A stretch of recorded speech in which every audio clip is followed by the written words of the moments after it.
4082722500 ਨਾਲ ਹੀ Krishan Dhanota Yuba City, Baljinder Singh Nijjar Woodland, Sucha Singh, Jaskaran Singh, Gurpratap Singh Fresno, Paramjit Kaur Rangi Vacaville, Jarnail Singh Lynnwood, Harjit Singh, Surinder Kaur Aujla Del City, GN tyre and lube ਵਾਲੇ, ਜਿਨ੍ਹਾਂ ਦੇ ਕੋਲੋਂ ਤੁਸੀਂ truck wash, oil change, air brake ਦਾ ਕੰਮ ਕਰਵਾ ਸਕਦੇ ਹੋ। ਨਵੇਂ ਪੁਰਾਣੇ ਟਾਇਰ ਵਾਜਿਬ ਕੀਮਤਾਂ 'ਤੇ ਖਰੀਦ ਸਕਦੇ ਹੋ। ਸੈਂਟਰਨੈਲਾ ਮੰਡੇਰਾ ਦੇ ਵਿੱਚ ਲੋਕੇਸ਼ਨ ਨੇ ਕਾਲ ਕਰ ਸਕਦੇ ਹੋ। ਨਿਮਸ ਹੋਤਾ 209 270 0113 West Coast truck driving school Fresno ਵਾਲੇ, ਜਿਹੜੇ ਕਿ ਤੁਹਾਨੂੰ ਟਰੱਕ ਦਾ ਲਾਇਸੈਂਸ ਵਧੀਆ ਸਿਖਲਾਈ ਦੇ ਕੇ ਘੱਟ ਸਮੇਂ ਦੇ ਵਿੱਚ ਲੈਣ 'ਚ ਸਹਾਇਤਾ ਕਰਦੇ ਨੇ। ਕਾਲ ਅਜੀਤ ਅਟਵਾਲ 559 374 4541 ਅਤੇ ਜ਼ੈਂਡਰ ਮੌਰਗੇਜ ਅਤੇ ਰੀਅਲ estate ਵਾਲੇ, ਜਿਨ੍ਹਾਂ ਦੇ ਕੋਲੋਂ ਤੁਸੀਂ ਘਰ ਖਰੀਦਣ ਵੇਚਣ ਦੀਆਂ ਸੇਵਾਵਾਂ ਲੈ ਸਕਦੇ ਹੋ। Agriculture loan, commercial loan, home loans, refinance ਦੇ ਲਈ ਯਾਦ ਰੱਖੋ ਜ਼ੈਂਡਰ ਮੌਰਗੇਜ ਅਤੇ ਰੀਅਲ estate ਵਾਲੇ। ਕਾਲ ਕਰ ਸਕਦੇ ਹੋ ਇਹਨਾਂ ਨੂੰ 559 905 2575 559 9052 ਦੇ ਉੱਤੇ। ਇਹਨਾਂ ਸਾਰਿਆਂ ਦਾ ਅਸੀਂ ਬਹੁਤ ਬਹੁਤ ਧੰਨਵਾਦ ਕਰਦੇ ਹਾਂ। ਜੇਕਰ ਤੁਸੀਂ ਜਾਂ ਕੋਈ ਹੋਰ ਕਾਰੋਬਾਰ ਇਸ ਪ੍ਰੋਗਰਾਮ ਨੂੰ ਸਪਾਂਸਰ ਕਰਨਾ ਚਾਹੁੰਦੇ ਹੋ, ਸੰਪਰਕ ਕਰ ਸਕਦੇ ਹੋ ਨੰਬਰ 408 722 7698 ਦੇ ਉੱਤੇ। ਅਤੇ ਮਿੰਟੂ ਜੀ, ਗੱਲਬਾਤ ਦਾ ਸਿਲਸਿਲਾ ਸ਼ੁਰੂ ਕਰੀਏ। ਕਹਿੰਦੇ ਅਸੈਂਬਲੀ ਦੇ ਵਿੱਚ ਉੱਠਿਆ ਰਾਖਵੇ ਕਰਨ ਦਾ ਮੁੱਦਾ, ਅਕਾਲੀ ਗੱਡੇ ਤੇ ਚੜ੍ਹ ਕੇ ਆਏ ਤੇ ਸਿੱਧੂ ਨੇ ਕੀਤੀ ਪ੍ਰੈਸ ਕਾਨਫਰੰਸ। ਹਾਂਜੀ, ਅੱਜ ਕਹਿ ਲਓ ਕਿ ਮੁਸਲਸਲ ਤੀਸਰਾ ਦਿਨ ਸੀਗਾ ਜੀ, ਪੂਰੇ ਰਾਜਨੀਤਿਕ ਡਰਾਮੇ ਵੇਖਣ ਨੂੰ ਮਿਲੇ। ਇਹ ਡਰਾਮਾ ਹੀ ਹੈ ਨਾ ਕਿ ਗੱਡੇ ਤੇ ਚੜ੍ਹ ਕੇ ਆ ਜਾਣਾ, ਵਿਰੋਧ ਕਰਨਾ। ਫਿਰ ਇਸ ਤੋਂ ਇਲਾਵਾ ਭੇੜ ਉਹ ਤਾਂ ਹੈ ਹੀ ਆ। ਜਾਬਾਂ ਦੇ ਭੇੜ ਤੇ ਇੰਨੇ ਆ ਕਿ ਮੈਂ ਕਹਿੰਦਾ ਕਿ ਵਿੱਚ ਇਹੋ ਜਿਹੇ ਪੰਚ ਮਾਰਦੇ ਆ ਕਿ ਕਪਿਲ ਸ਼ਰਮਾ ਜਿਹੜਾ ਮੁੰਡਾ ਬਹੁਤ ਤਗੜਾ ਕਮੇਡੀਅਨ ਆ, ਉਹਦੀ ਕਮੇਡੀ ਨੂੰ ਵੀ ਇਹ ਪਿਛਾਂਹ ਸੁੱਟ ਜਾਂਦੇ ਆ। ਬੜੇ ਸ਼ਬਦਾਂ ਦੇ ਤਾਂ ਦੁਲੱਤੇ ਮਾਰਦੇ ਇੱਕ ਦੂਜੇ ਤੇ। ਖੈਰ ਦੇਖੋ, ਜਿਹੜਾ ਇਹ ਰਾਖਵਾਂਕਰਨ ਦਾ ਮਸਲਾ ਅਸਲ ਦੇ ਵਿੱਚ ਕੀ ਆ ਕਿ ਹਰਿਆਣੇ ਨੇ ਆਪਣਾ ਜਿਹੜਾ ਉਹਨਾਂ ਦਾ ਨਿੱਜੀ ਸੈਕਟਰ ਆ, ਜਿਵੇਂ ਉਹਨਾਂ ਦੀਆਂ ਕੋਈ ਮੰਨ ਲਓ ਫੈਕਟਰੀਆਂ ਨੇ ਜਾਂ ਕਾਰਖਾਨੇ ਆ, ਕੁਛ ਵੀ ਆ ਇਸ ਤਰ੍ਹਾਂ ਦੇ ਅਦਾਰੇ ਆ ਜਿਹੜੇ, ਤਾਂ ਉਹਨਾਂ ਦੇ ਵਿੱਚ ਤਕਰੀਬਨ 70% ਦਾ, ਸ਼ਾਇਦ ਕਿ 75% ਦਾ ਰਾਖਵਾਂਕਰਨ ਉਹਨਾਂ ਨੇ ਕਰ ਦਿੱਤਾ ਸੀਗਾ। ਮਤਲਬ ਕਿ ਇਸ ਤਰ੍ਹਾਂ ਦੀ ਇੱਕ ਪ੍ਰੋਵੀਜ਼ਨ ਪਾ ਦਿੱਤੀ ਉਹਨਾਂ ਨੇ। ਵੈਸੇ ਗਵਰਨਰ ਨੇ ਹਾਲੇ ਅਪਰੂਵ ਕਰਨਾ ਉਸਨੂੰ, ਤਾਂ ਉਹਨਾਂ ਨੇ 75% ਸਥਾਨਕ ਨੌਜਵਾਨਾਂ ਨੂੰ ਨਿੱਜੀ ਖੇਤਰ 'ਚ ਰਿਜ਼ਰਵ ਕਰ ਦਿੱਤਾ ਕਿ ਭਾਈ ਜਿੰਨੀਆਂ ਵੀ ਜੋਬਸ ਹੋਣਗੀਆਂ 50,000 ਤੋਂ ਘੱਟ ਸੈਲਰੀ ਵਾਲੀਆਂ, ਤਾਂ ਉਹ ਨਿੱਜੀ ਸੈਕਟਰ ਦੇ ਵਿੱਚ 75% ਰਾਖਵੀਆਂ ਹੋਣਗੀਆਂ। ਕਿਹਦੇ ਵਾਸਤੇ? ਸ਼ੋਰਾ ਹਰਿਆਣੇ ਦਾ। ਸੋ ਇਸ ਤਰ੍ਹਾਂ ਉਹਨਾਂ ਨੂੰ ਸਥਾਨਕ ਨੌਜਵਾਨਾਂ ਨੂੰ ਪਹਿਲ ਦਿੱਤੀ ਗਈ ਹੈ। ਇਹ 10 ਸਾਲਾਂ ਵਾਸਤੇ ਇਹਨਾਂ ਨੇ ਸਕੀਮ ਜਿਹੜੀ ਆ ਉਹ ਲਾਗੂ ਕੀਤੀ ਆ। ਖੈਰ, ਪਹਿਲਾਂ ਤੋਂ ਜਿਹੜੇ ਕੰਮ ਕਰ ਰਹੇ ਮੁਲਾਜ਼ਮ ਆ ਉਹਨਾਂ ਤੇ ਇਹ ਚੀਜ਼ ਲਾਗੂ ਨਹੀਂ ਹੋਏਗੀ। ਦੇਖੋ, ਇਹ ਚੀਜ਼ ਵੇਖਣ ਨੂੰ ਕਹਿ ਲਓ ਕਿ ਬੜੀ ਦਿਲਕਸ਼ ਲੱਗਦੀ ਆ, ਬੜੀ ਲੋਕ ਲੁਭਾਵਣੀ ਲੱਗਦੀ ਆ, ਪਰ ਇੱਦਾਂ ਦੀ ਚੀਜ਼ ਨਾ ਤੇ ਕਾਨੂੰਨੀ ਤੌਰ ਤੇ ਠੀਕ ਆਖੀ ਜਾ ਸਕਦੀ ਹੈ, ਨਾ ਹੀ ਮੇਰੇ ਖਿਆਲ ਦੇ ਨਾਲ ਜੇ ਆਪਾਂ ਦੇਖੀਏ ਅੱਜ ਦੇ ਦੌਰ ਦੇ ਵਿੱਚ, ਤਾਂ ਉਹ ਆਰਥਿਕ ਤੌਰ ਤੇ ਵੀ ਠੀਕ ਆ। ਕਿਉਂਕਿ ਦੇਖੋ, US ਦੇ ਵਿੱਚ ਵੀ ਤਾਂ ਡੋਨਾਲਡ ਟਰੰਪ ਨੇ ਪ੍ਰੋਟੈਕਸ਼ਨਿਜ਼ਮ ਨੂੰ ਕਿੰਨਾ ਪ੍ਰਮੋਟ ਕੀਤਾ ਸੀਗਾ। ਇਨ ਦੀ ਐਂਡ ਉਹ ਡੋਨਾਲਡ ਟਰੰਪ ਦਾ ਜਿਹੜਾ ਅਮਰੀਕਾ ਫਸਟ ਵਾਲਾ ਨਾਰਾ ਸੀ ਉਹ ਬਦਲਣਾ ਪਿਆ। ਤਾਂ ਦੂਜੇ ਪਾਸੇ ਬਦਲਣ ਤੋਂ ਭਾਵ ਕਿ ਜਨਤਾ ਨੇ ਬਦਲ ਦਿੱਤਾ ਡੋਨਾਲਡ ਟਰੰਪ ਨੂੰ। ਤਾਂ ਦੂਜੇ ਪਾਸੇ ਜੇ ਤੁਸੀਂ ਦੇਖੋਗੇ ਤਾਂ ਇਹੀ ਹਾਲ ਇਹ ਆ ਕਿ ਸਟੇਟਾਂ ਦੇ ਵਿੱਚ ਜੇ ਇਸ ਤਰ੍ਹਾਂ ਪ੍ਰੋਟੈਕਸ਼ਨਿਜ਼ਮ ਨੂੰ ਤੁਸੀਂ ਪ੍ਰਮੋਟ ਕਰੋਗੇ, ਹੁਣ ਜਿੱਦਾਂ ਆਮ ਆਦਮੀ ਪਾਰਟੀ ਵਾਲਿਆਂ ਨੇ ਰੱਟ ਫੜ ਲਿਆ ਅੱਜ ਕਿ ਤੁਸੀਂ ਵੀ ਇੱਥੇ ਕਰ ਦਿਓ ਜੀ ਲਾਗੂ, ਤਾਂ ਉਹ ਬਹੁਤ ਮੇਰੇ ਖਿਆਲ ਦੇ ਨਾਲ ਆਰਥਿਕ ਲਿਹਾਜ਼ ਦੇ ਨਾਲ ਬਹੁਤ ਡੂੰਘਾ ਪੇਚ ਫਸ ਜਾਊਗਾ। ਪਹਿਲੀ ਗੱਲ ਤੇ ਕਾਨੂੰਨੀ ਤੌਰ ਤੇ ਚੀਜ਼ ਸਹੀ ਨਹੀਂ ਹੋਣੀ, ਕਿਉਂਕਿ ਆਰਟੀਕਲ 18 ਪੜ੍ਹੋਗੇ ਜਦ ਤੁਸੀਂ 16, 17, 18 ਤੱਕ ਜਾਓਗੇ ਜਦ, ਤਾਂ ਇਹ ਚੀਜ਼ਾਂ ਸਾਫ਼ ਨੇ ਕਿ ਤੁਸੀਂ ਇਸ ਤਰ੍ਹਾਂ ਦਾ ਕੋਈ ਕਾਨੂੰਨ ਜਿਹੜਾ ਉਹ ਨਹੀਂ ਲਾਗੂ ਕਰ ਸਕਦੇ।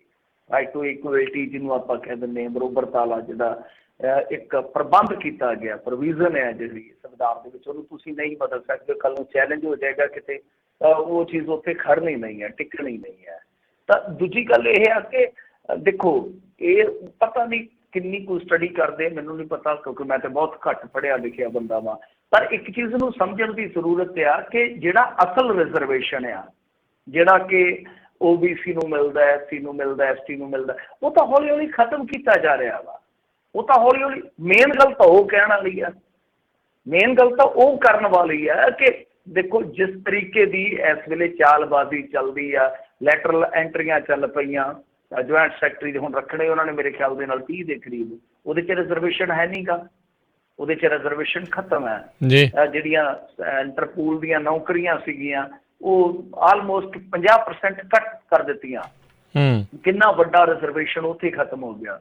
ਆਉਣ ਵਾਲੇ ਸਮੇਂ ਦੇ ਵਿੱਚ ਕੰਪਨੀਆਂ ਵਿਕ ਰਹੀਆਂ ਨੇ, ਆਉਣ ਵਾਲੇ ਸਮੇਂ ਦੇ ਵਿੱਚ ਆਊਟਸੋਰਸ ਦੇ ਜ਼ਰੀਏ ਭਰਤੀਆਂ ਹੁੰਦੀਆਂ, ਠੇਕਾ ਮੁਲਾਜ਼ਮ ਰੱਖੇ ਜਾਂਦੇ, ਤਾਂ ਰਿਜ਼ਰਵੇਸ਼ਨ ਤਾਂ ਖਤਮ ਹੋ ਰਿਹਾ।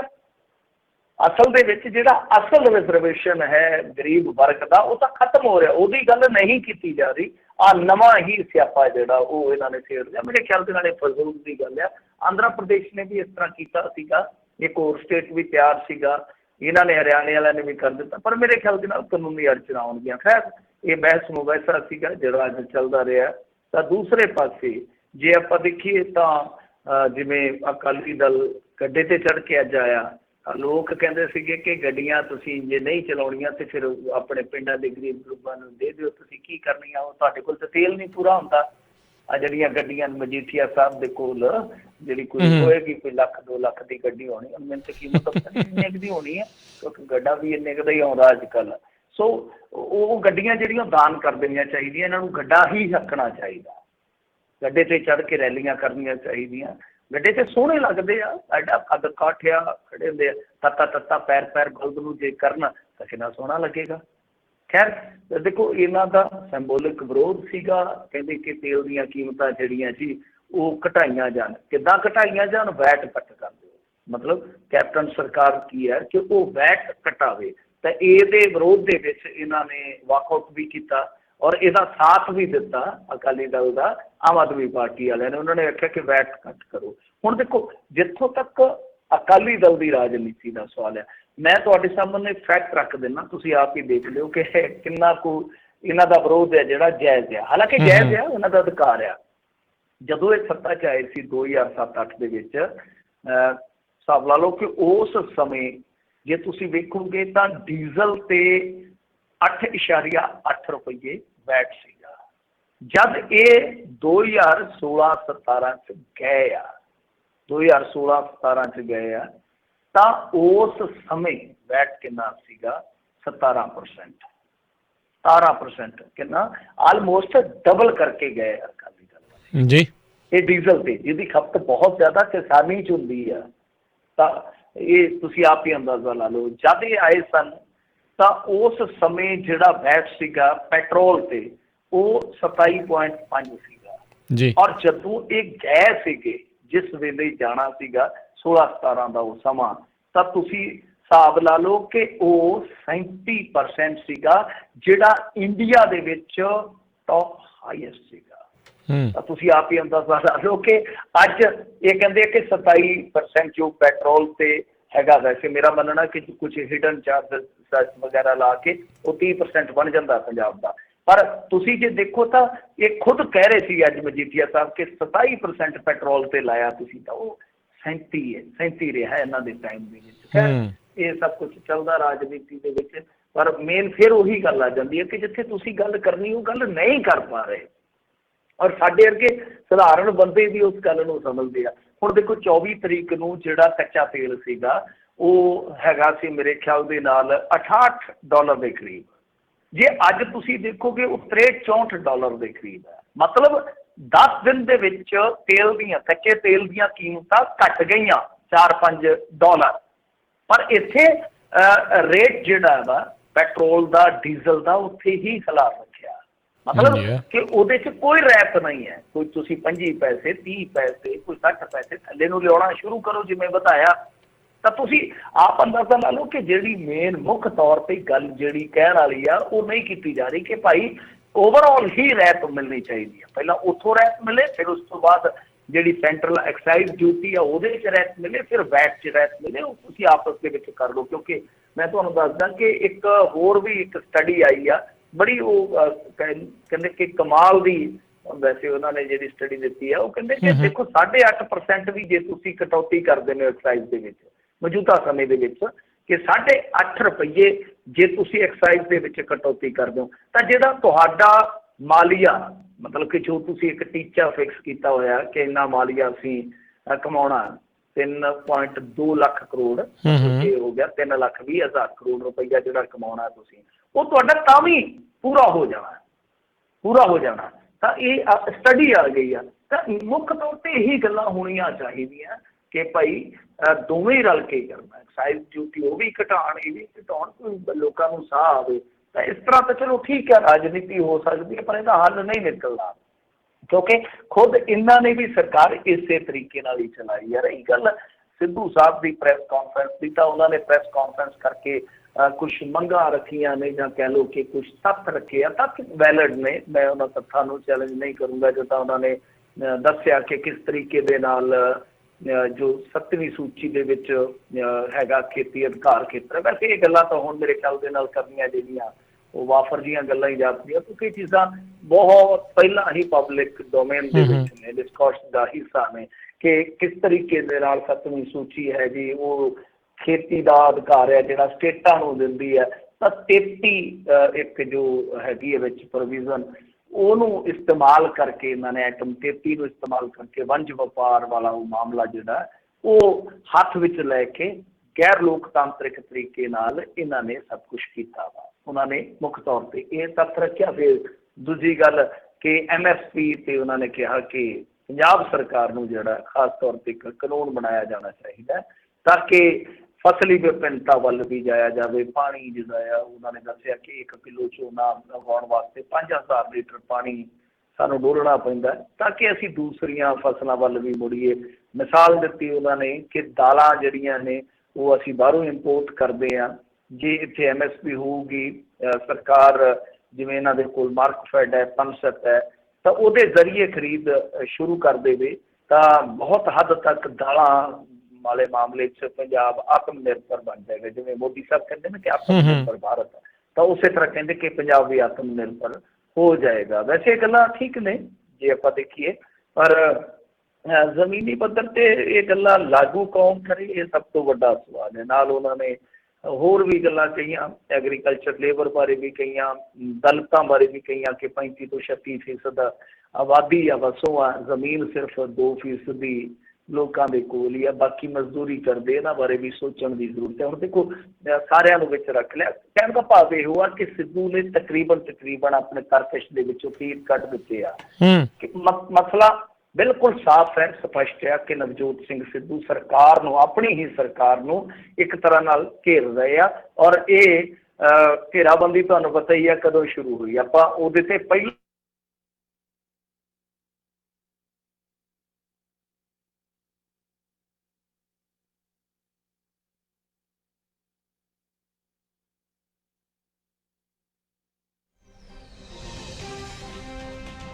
ही सरकार के सामने सवाल जिहड़े आ वो पब्लिकली छड्ड दिते कि पब्लिक इन्हां सवालों नूं सरकार के सामने रखे, सरकार करे। इहदा मतलब जिहड़ा 2 तरीके नाल कढिया जा सकता है। एक तो यह आ कि जे विच पै के प्रशांत किशोर इस मसले नूं नहीं सुलझाऊगा, नहीं सुलझाऊगा तो गल दूर तलक जाएगी। बात निकली है तो दूर तलक जाएगी। वो कहते होंदे आ ना कि ये गल दूर तक जाएगी। किन्नी कु दूर तक जाती है, किहदे फतूर नूं वो चूर करती है, ये वेखना होएगा। ये हाल की घड़ी अंदाजा नहीं लाया जा सकता।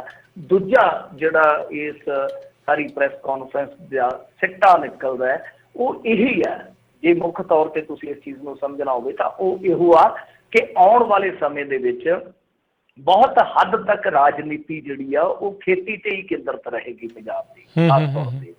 तां वो हुण राजनीति दे विच कौन फायदा चुकदा है ये वेखना होएगा।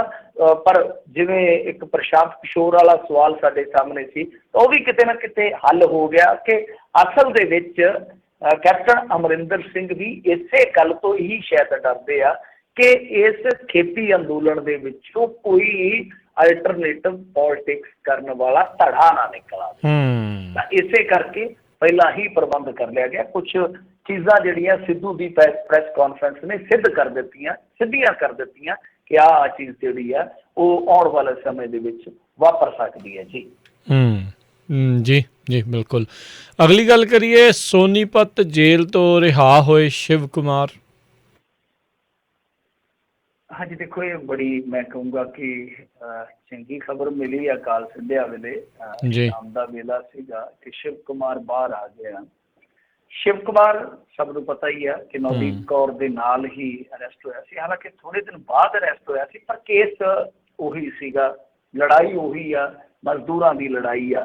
ਦੇਖੋ ਬਹੁਤ ਗਰੀਬ ਘਰੋਂ ਆ, ਇੱਕ ਅੱਖ ਇਹਦੀ 10ਵੀਂ 'ਚ ਹੀ ਖਰਾਬ ਹੋ ਗਈ ਸੀਗੀ। ਅੱਜ ਮੈਂ ਦੇਖ ਰਿਹਾ ਸੀਗਾ ਕਿ ਜਦੋਂ ਰਿਹਾ ਹੋ ਕੇ ਆਇਆ ਤਾਂ ਉਹਨੇ ਗੱਲਾਂ ਗੱਲਾਂ 'ਚ ਦੱਸਿਆ, ਹਾਲਾਂਕਿ ਬਹੁਤਾ ਕੁਛ ਦੱਸਣ ਤੋਂ ਗੁਰੇਜ਼ ਕੀਤਾ ਸ਼ਿਵ ਕੁਮਾਰ ਨੇ। ਆਖਿਆ ਕਿ ਮੈਂ ਹਾਲ ਦੀ ਘੜੀ ਮਾਨਸਿਕ ਤੌਰ ਤੇ ਠੀਕ ਨਹੀਂ, ਪਰ ਉਹ ਰੋਕ ਦਿੱਤਾ ਗਿਆ ਸੀ। ਵਕੀਲ ਨੇ ਨਾ ਕੰਨ ਦੇ ਵਿੱਚ ਕਹਿ ਦਿੱਤਾ ਸੀਗਾ, ਕਿਉਂਕਿ ਮਨਜਿੰਦਰ ਸਿੰਘ ਸਿਰਸਾ ਅਤੇ ਉਹਨਾਂ ਦੀ ਟੀਮ ਉੱਥੇ ਪਹੁੰਚੀ ਹੋਈ ਸੀ। ਉਹ ਟੀਮ ਪਹੁੰਚ ਜਾਂਦੀ ਹੈ ਤੇ ਨਾਲ ਕੈਮਰਾ ਟੀਮ ਵੀ ਉਹਨਾਂ ਦੀ ਪਹੁੰਚੀ ਹੁੰਦੀ ਹੈ। ਤਾਂ ਉਹ ਕੈਮਰੇ ਦੇ ਵਿੱਚ ਸੀਗਾ ਕਿ ਐਡਵੋਕੇਟ ਸਾਹਿਬ ਦੱਸ ਰਹੇ ਸੀਗੇ ਕਿ ਤੁਸੀਂ ਹਾਲੇ ਕੋਈ ਗੱਲ ਨਹੀਂ ਕਰਨੀ।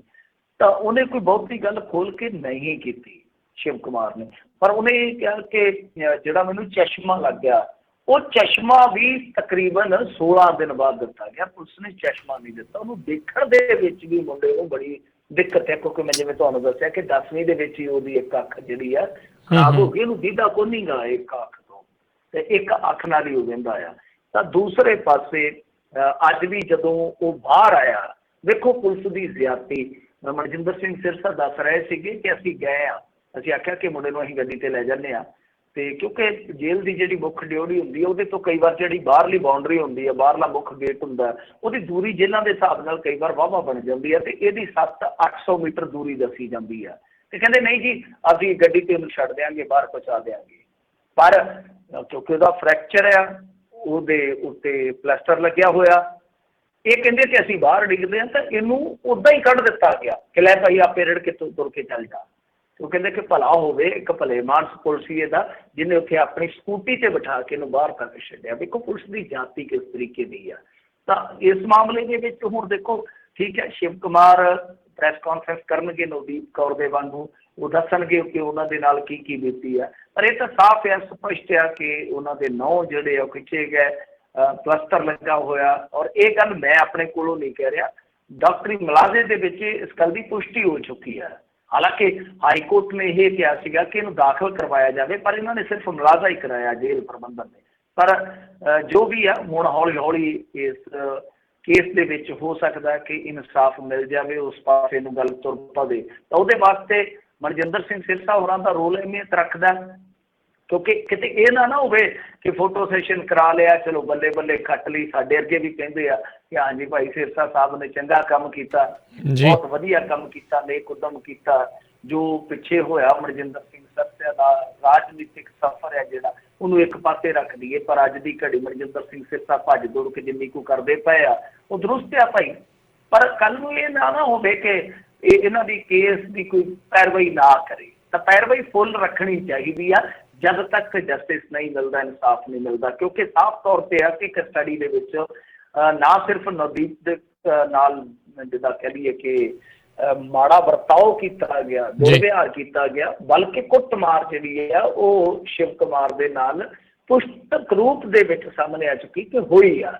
ਉਹਦਾ ਇਨਸਾਫ ਜ਼ਰੂਰ ਮਿਲਣਾ ਚਾਹੀਦਾ। ਬਾਕੀ ਲੈਟਸ ਦੇਖਦੇ ਹਾਂ ਹੁਣ ਕੱਲ੍ਹ ਨੂੰ ਜਦੋਂ ਪ੍ਰੈਸ ਕਾਨਫਰੰਸ ਹੋਏਗੀ ਜਾਂ ਪਰਸੋਂ ਪ੍ਰੈਸ ਕਾਨਫਰੰਸ ਹੋਏਗੀ ਤਾਂ ਸ਼ਿਵ ਕੁਮਾਰ ਆਪ ਬੀਤੀ ਕਿਸ ਤਰ੍ਹਾਂ ਬਿਆਨ ਕਰਦੇ ਆ। ਪਰ ਜੋ ਵੀ ਹੈ ਬਹੁਤ ਗਲਤ ਹੋਇਆ ਲੱਗਦਾ, ਜਿੰਨੀ ਕੁ ਮੈਂ ਦੇਖ ਸਕਿਆ ਉਹਦੀ ਸਰੀਰਕ ਹਾਲਤ, ਕਿਉਂਕਿ ਮਹਿਸੂਸ ਕਰ ਸਕਦਾ ਮੈਂ ਕਿ ਬੰਦਾ ਜੇਲ੍ਹ ਦੇ ਵਿੱਚੋਂ ਜਦੋਂ ਨਿਕਲਦਾ ਥੋੜ੍ਹਾ ਮਾਨਸਿਕ ਦਬਾਅ ਦੇ ਤਹਿਤ ਹੁੰਦਾ, ਪਰ ਇੰਨਾ ਵੀ ਨਹੀਂ ਹੁੰਦਾ ਕਿ ਉਹ ਬੋਲ ਨਾ ਪਾਵੇ। ਇਹ ਉਦੋਂ ਹੀ ਹੁੰਦਾ ਜਦੋਂ ਬਹੁਤ ਜ਼ਿਆਦਾ ਕਿਸੇ ਨੂੰ ਸਦਮਾ ਲੱਗਾ ਹੋਵੇ, ਠੇਸ ਪਹੁੰਚੀ ਹੋਵੇ, ਉਹ ਵਾਕਿਆ ਝਲਕਦਾ ਸੀ। ਪਰ ਦੂਜੀ ਚੀਜ਼ ਜਿਹੜੀ ਇੱਕ ਮੈਂ ਦੇਖੀ ਆ ਕਿ ਜਦੋਂ ਸਰੂਪਾ ਸਰਾਪਾ ਪਾਤਾ ਮਨਜਿੰਦਰ ਸਿੰਘ ਸਿਰਸਾ ਹੋਰਾਂ ਨੇ, ਤਾਂ ਉਹਦਾ ਅੰਦਰਲਾ ਖੂਨ ਜਿਹੜਾ ਸੀਗਾ ਨਾ ਉਹ ਉਬਾਲਾ ਖਾ ਗਿਆ। ਉਹਨੇ ਬੜੇ ਜੋਸ਼ੀਲੇ ਨਾਅਰੇ ਲਾਏ, ਇਨਕਲਾਬ ਜ਼ਿੰਦਾਬਾਦ, ਭਗਤ ਸਿੰਘ ਦਾ ਨਾਅਰਾ ਲਾਇਆ, ਹੋਰ ਵੀ ਨਾਅਰੇ ਲਾਏ ਆ, ਕਿਸਾਨ ਮਜ਼ਦੂਰ ਦੇ ਨਾਅਰੇ ਲਾਏ। ਮਤਲਬ ਕਿ ਫਿਰ ਉਹ ਜਲੌਚ ਆ ਗਿਆ ਜਿੱਦਾਂ ਇਨਕਲਾਬੀ ਲੋਕ ਆ ਜਾਂਦੇ ਨੇ।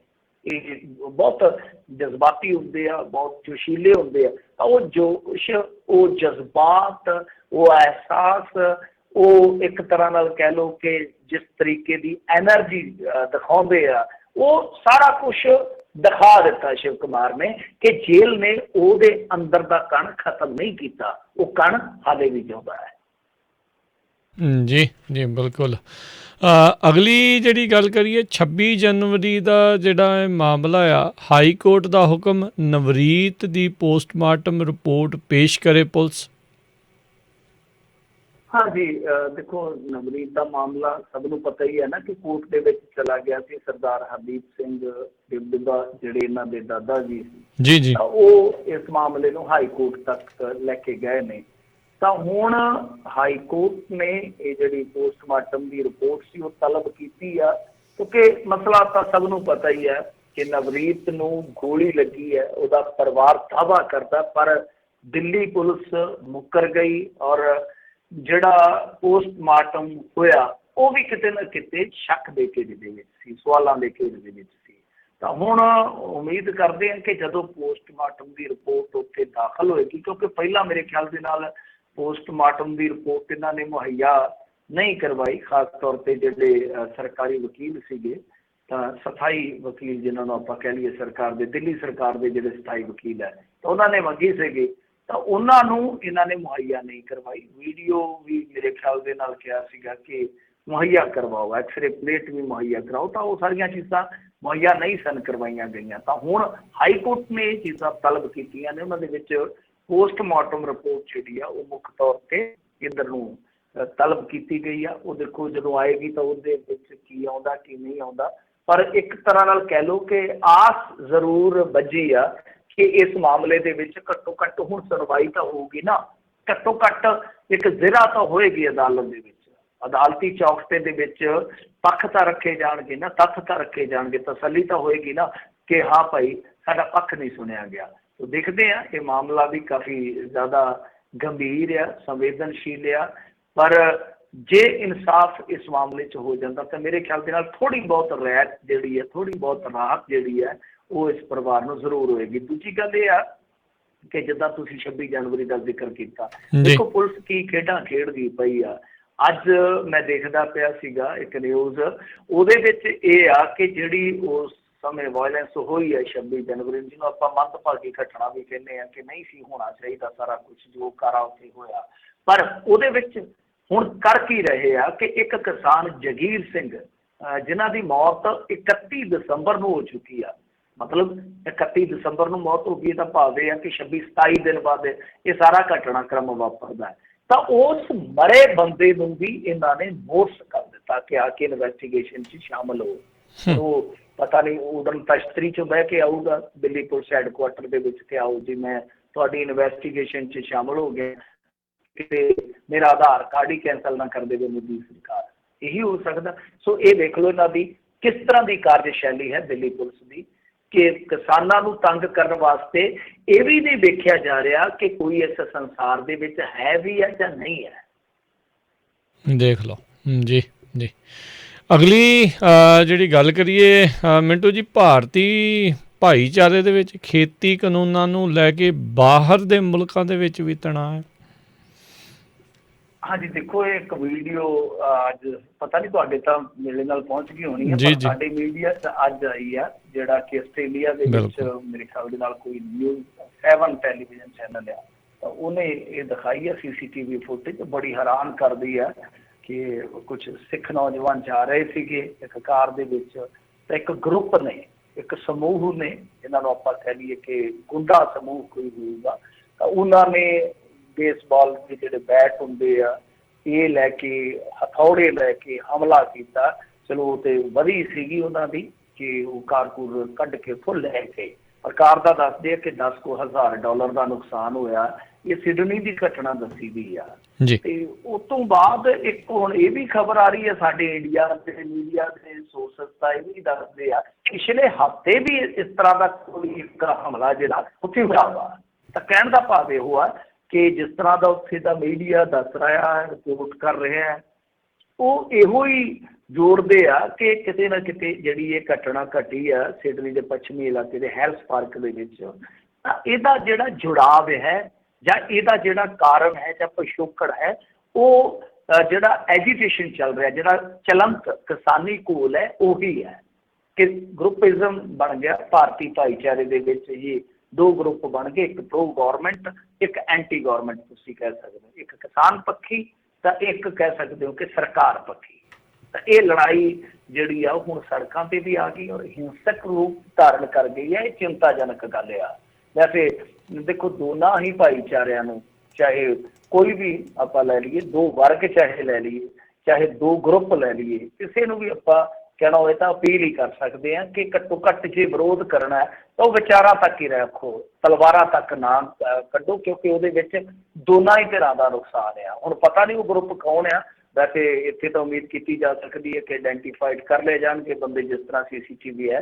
ਪਰ ਕੈਨੇਡਾ ਦੇ ਵਿੱਚੋਂ ਵੀ ਮੈਂ ਕਹੂੰਗਾ ਕਿ ਜਿਹੜੇ ਸਿੱਖ ਨੌਜਵਾਨ ਹੈ ਉਹਨਾਂ ਨੂੰ ਵੀ ਥੋੜ੍ਹਾ ਮੈਂ ਕਹੂੰਗਾ ਕਿ ਠਰਮੇ ਤੋਂ ਕੰਮ ਲੈਣਾ ਚਾਹੀਦਾ। ਇੱਕ ਵੀਡੀਓ ਉੱਥੋਂ ਵੀ ਵਾਇਰਲ ਹੋ ਰਹੀ ਸੀ ਕਿ ਕਾਫੀ ਗਾਲੀ ਗਲੋਚ ਕੀਤਾ ਜਾ ਰਿਹਾ ਜਦੋਂ ਵਿਰੋਧ ਕੀਤਾ ਜਾ ਰਿਹਾ, ਤਾਂ ਜ਼ਾਬਤੇ 'ਚ ਰਹਿਣਾ ਪਊਗਾ, ਕਿਉਂਕਿ ਇਸ ਤਰ੍ਹਾਂ ਲੜਾਈ ਕਮਜ਼ੋਰ ਹੋ ਰਹੀ ਹੈ, ਇਸ ਤਰ੍ਹਾਂ ਪੱਖ ਕਮਜ਼ੋਰ ਹੋ ਰਿਹਾ। ਕਿਉਂਕਿ UK ਦੇ ਵਿੱਚ ਤਾਂ ਹੁਣ ਬਹਿਸ ਹੋਣੀ ਹੈ, ਵੇਖੋ ਕਿੱਡੀ ਵੱਡੀ ਗੱਲ ਆ ਕਿ ਜਿਵੇਂ ਹੀ ਕਿਸਾਨ ਐਜੀਟੇਸ਼ਨ ਥੋੜ੍ਹਾ ਢਿੱਲਾ ਪਿਆ, UK ਦੇ ਵਿੱਚੋਂ ਇਹ ਬਹੁਤ ਵੱਡੀ ਖਬਰ ਆ ਗਈ ਕਿ ਉਹਨਾਂ ਦੀ ਪਾਰਲੀਮੈਂਟ ਦੇ ਵਿੱਚ ਬਹਿਸ ਹੋਣੀ ਆ।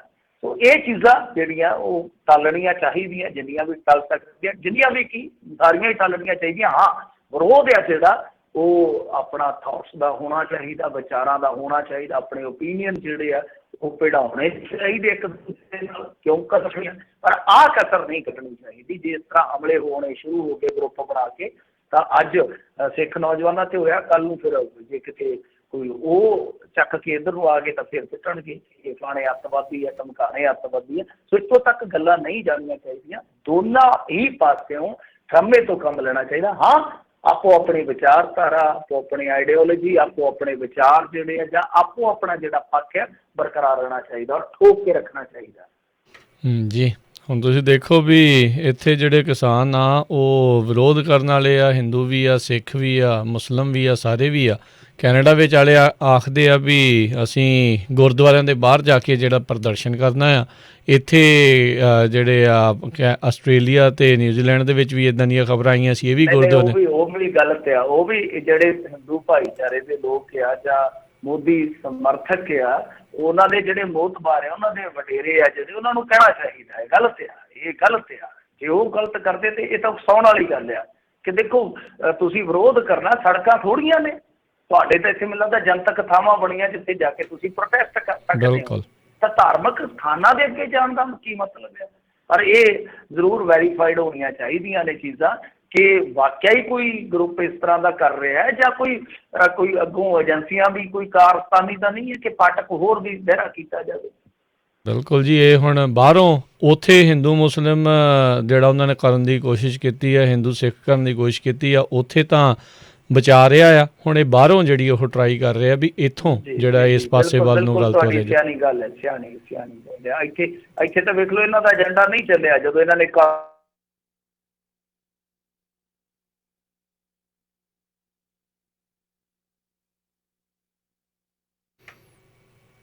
ਜੀ ਮਿੰਟੂ ਜੀ, ਮੈਨੂੰ ਲੱਗ ਰਿਹਾ ਵਿੱਚ ਆਵਾਜ਼ ਦੀ ਜੀ ਤੁਹਾਡੀ ਆਵਾਜ਼ ਵਿੱਚ ਜਿਹੜੀ ਉਹ ਕੱਟ ਹੋ ਗਈ ਸੀਗੀ। ਅਤੇ ਚਲੋ ਨਹੀਂ, ਮੈਂ ਬਸ ਇਹੀ ਕਹਿ ਰਿਹਾ ਸੀਗਾ ਕਿ ਇੱਥੇ ਤਾਂ ਵਾਕਿਆ ਇਹਨਾਂ ਦਾ ਏਜੰਡਾ ਪੁੱਠਾ ਪਿਆ ਸੀਗਾ। ਇੱਥੇ ਤਾਂ ਹਿੰਦੂ ਬਨਾਮ ਸਿੱਖ ਨਹੀਂ ਬਣਿਆ। ਪੰਜਾਬ ਦੇ ਵਿੱਚ ਕਾਰੋਬਾਰੀਆਂ ਨੂੰ ਉਕਸਾਇਆ ਜ਼ਰੂਰ ਗਿਆ ਸੀਗਾ ਕਿ ਤੁਹਾਡੇ ਕਾਰੋਬਾਰ ਚੌਪਟ ਹੋ ਰਹੇ। ਉਹ ਕਹਿੰਦੇ ਕਿ ਜੇ ਨੋਟਬੰਦੀ ਦਾ ਉਹ ਵਾਰ ਚੱਲ ਲਿਆ, ਜੇ GST ਦਾ ਵਾਰ ਚੱਲ ਲਿਆ, ਕਰੋਨਾ ਦਾ ਵਾਰ ਚੱਲ ਲਿਆ, ਤੇ ਭਰਾ ਆ ਸਾਡਾ ਕੰਮਕਾਰ ਵੀ ਇਹਨਾਂ ਦੇ ਨਾਲ ਹੀ ਆ। ਜੀ ਜੀ, ਅਗਲੀ ਗੱਲ ਕਰੀਏ। ਮੈਟਰੋਮੈਨ ਸ਼੍ਰੀਧਰਨ ਹੋਣਗੇ ਕੇਰਲ ਦੇ ਭਾਜਪਾ ਵੱਲੋਂ ਮੁੱਖ ਮੰਤਰੀ ਦੇ ਅਹੁਦੇ ਦੇ ਉਮੀਦਵਾਰ। ਯਾਦ ਰੱਖਿਓ, ਬਹੁਤ ਬੇਇੱਜ਼ਤੀ ਦੇ ਪਾਤਰ ਵੀ ਹੋਣਗੇ। ਇਹਨਾਂ ਨੇ ਆਪਣੇ ਵਿਕਾਸ ਉੱਥੇ ਲੈ ਕੇ ਚੱਲਦੇ ਆ ਕਰਾਈ ਹੋਣੀ।